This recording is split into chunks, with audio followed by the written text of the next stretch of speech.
All right, so we're going to take a look at compound interest. And the question I want to start off with this unit asking is, would you rather I give you a penny a day doubled for 30 days or $1,000,000 right this second? Okay, so what am I saying? I'm saying today I give you 1 penny. Tomorrow I double that and I give you 2 pennies. So I'll give you 2 cents. So you'll have a total of 3 cents. The next day I give you 4 pennies, which is 4 cents. So now you'll have the 1 cent from the first day, 2 cents from the second day, 4 cents from the third day, so your total at 7. And I'll keep doubling what I give you every single day for 30 days. But I'm going to go ahead and just remind you of the equation that we've been looking at in the previous unit, which is y equals abx for an exponential function. What does a mean again? A is your initial value or your start, right? Where you start. All right. What does b mean? There are two meanings for B. It's either growth or decay. And how do I know if it's growth? It's growth if it's bigger than 1. So for example, if I had 5 over 4, if you put that in the calculator, you're going to see that it is bigger than 1, 1.25.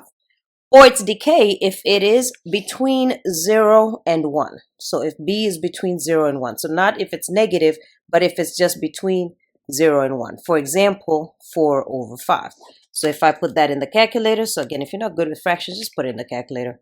4 over 5, you see 0.8. So that's between 0 and 1, it's decay. And then finally, X stands for your time, right? How much time has passed. So that's just a quick recap of y equals abx. All right, and for the purposes of this equation, I'm actually going to just do x subtract 1.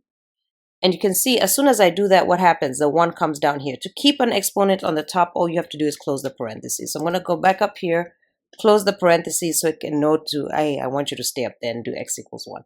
And so you're going to type this into Desmos. Okay, so let's replace what a is. So what is my initial or my start? I'm giving you what? A penny. All right, so how do I represent a penny in terms of money? 0.01. That's a penny. All right, then what am I doing to it every day? It is doubling. So I put it's growing by a factor of 2. And then x minus 1 is time. So this is what's happening.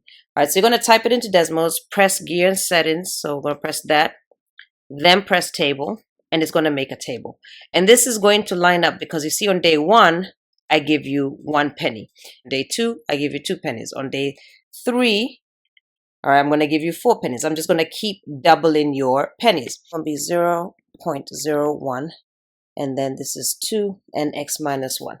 And the question that I want to know is, all right, would you rather I give you a penny a day double for 30 days or $1,000,000 right now? So we're going to fill out this table.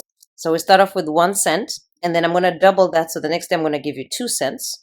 I'm going to double 2 cents and give you 4 cents on the next day. Double that and give you 8 cents. Double that and give you 16 cents. Double that and give you 32 cents. Double that and give you 64 cents. Okay, so we're just following the table. The table is what I give you.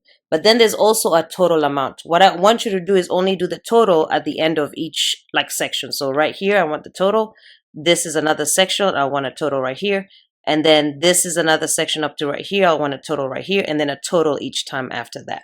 Okay, so let's see how much I would have at the end of 1 week, which is 7 days into me doubling this situation. I start off with 1 cent, and then I'm going to double it to 2 cents. Then I'm going to double that to 4 cents. Then I'm going to double that to 8 cents. Double that to 16 cents. Double that to 32 cents. Double that to 64 cents. Total so far that I have is $1.27. And the question that I'm asking you is, would you rather a penny doubled? So here's a penny doubled for 30 days or a million right now. So after 1 week, after giving you all these pennies and you count up all the cents you have $1.27. Answer this question for me. Would you rather a penny doubled or a million right now? And you're going to answer that. Then you're going to keep going. Notice it's skipping 8, 9, 10. It goes right into 14. So you just press enter. All right, to 14. And that's the money amount that you get. But when you're adding it, remember, you still have to add all of these numbers to get your total. So start off with a penny, then we double it. Then we're going to raise the power of x, which would have been our original equation. I just modified it so we can get how much money I'm getting per day. But this original equation would be what I get per total. So let's see if I put in 7 Okay, what do I get? I get $1.28, which I'm off by 1 cent. So in order to get me back to, because remember I'm starting on day 1, not day 0, we're just going to do minus 1 cent, and that's going to give us 1.27.